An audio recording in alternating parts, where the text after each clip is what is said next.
Well, I was born here in Moscow, Idaho, on December 25th, 1930, and grew up in Pullman, and got married in 1951, and moved to Potlatch, and lived there for 42 years, and then I moved from Potlatch to Moscow, and now I'm back in Moscow again, and I've lived here since 1991.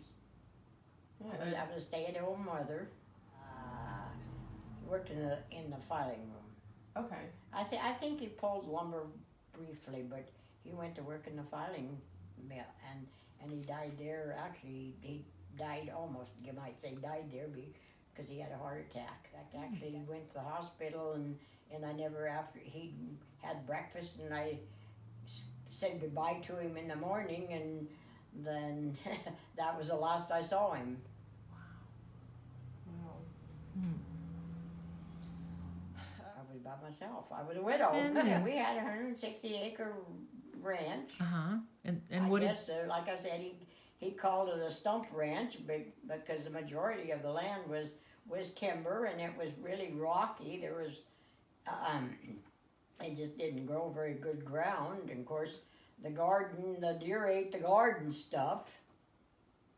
My husband used to say he couldn't eat deer meat because he was so disgusted with the damage that the deer done to the garden, the work of taking care of the garden, and then deer ate it up. So, well, I had a neighbor gentleman that I was with for 19 years, that my companion, I guess you might say my companion, and he passed away when he got ill. He was considerably older than I was, but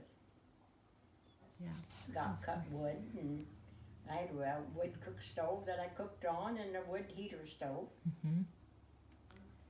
Well, they were a lot of fun. You got dirty. Really? And like I said, my husband furnished several of the vehicles for some of the Potlatch guys. Old cars that we had, and they was down in the cow pasture, and somebody needed a car to rebuild for the stock car races, because you didn't care if it got wrecked. I mean, that was part of your stock car racing. The guys didn't get hurt, but they just fix them up, and if, like I said, we ended up furnishing. I think it was at least 4 or 5 cars that we had furnished. They were just down in the barnyard, and that was one way of getting rid of them. Well, it was the farm organization of years ago. Granges of today are just, you might say, almost a thing of the past. In fact, I've belonged to Grange for over 65 years, and I have my recognition for that coming sometime soon. I don't know when, but. Wow. My oldest daughter Ruth was just about 6 weeks to 2 months old when we joined Grange, and that was back in 1952. It was kind of a philanthropic organization, but it was a farm organization. I mean, all your farm people, Pullman Whitman County had Grange, Latrobe County, actually Potlatch had.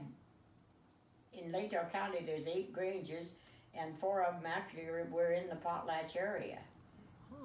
And the Rock Creek Grange Hall is still standing, but that's all it is. But that's what the Grange was our entertainment. My husband held, I think, just about all the offices, and I think I held all the offices except for I was never master.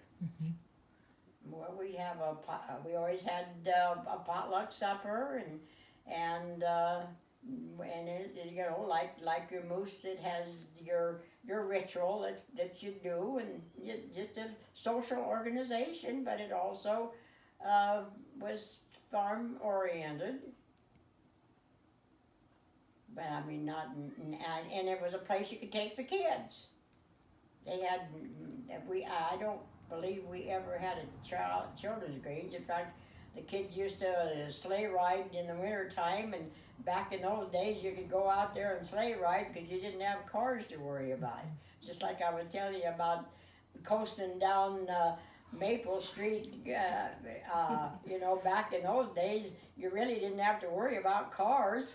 Yeah. The Rock Creek Grange Hall, they said that they used to have, in fact, I'm not going to say, but I think I remember somebody said that Johnny Cash came out to Riverside, or to Rock Creek Grange, and that the cars was parked from clear down to clear down below the Grange Hall. and that had to have been before I moved up there, because the Grange was really very active back when we joined. I couldn't tell you how many members there were, but like I said, the Granges had just kind of went by the wayside.